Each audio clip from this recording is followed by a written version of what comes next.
Have you ever wondered what you would do to frighten Lazarus after he'd been raised from the dead?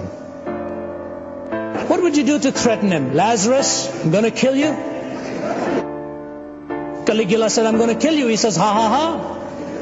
And he says, stop ha-ha-haing, I'm going to kill you as I'm killing all the Christians. He doubles over in uncontrollable laughter, comes up for air and says, Caligula, haven't you heard? Death is dead. Death is dead. How do you frighten somebody who's already been there and knows the one who's going to let him out?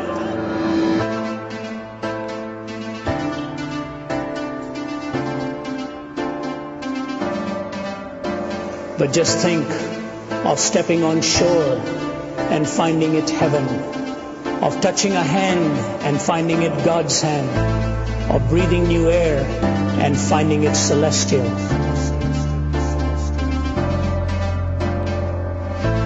of waking up in glory and finding it home.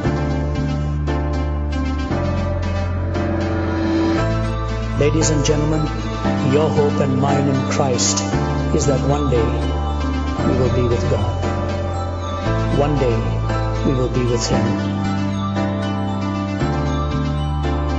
We look back upon history and what do we see? Empires rising and falling, revolutions and counter-revolutions, wealth accumulated and wealth dispersed.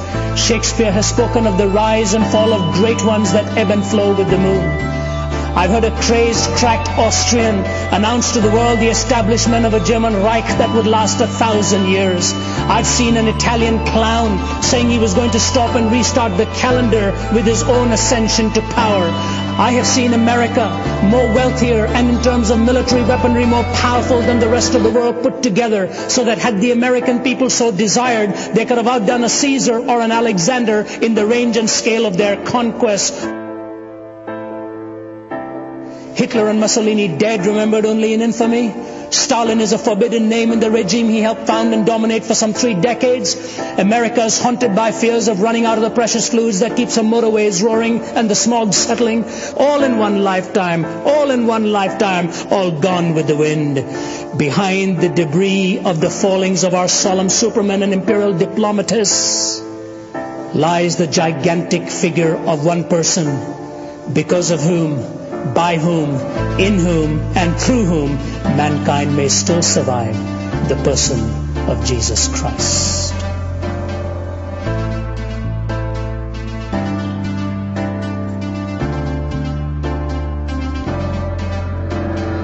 Isaiah calls him Wonderful Counselor. Peter looks at him and says, you are the Christ, the Son of the living God. The Apostle Paul, Saul at that time in Acts chapter 9 says, what shall you have me to do, Lord? Thomas raised his hand and touched his side and said, Thee, my Lord and my God, ho kuriosmu, ho theosmu, the Lord of me, the God of me. When Pilate looked at him and said, Art thou the Christ? He says, You have said it. When the priest looked at him and said, Are you the Son of God? He says, You're right in stating that I am the Son of God. And in John chapter 14 he says, In my Father's house are many mansions. If it were not so, I would have told you. I go to prepare a place for you, that where I am you may be also. Lord, where are you going?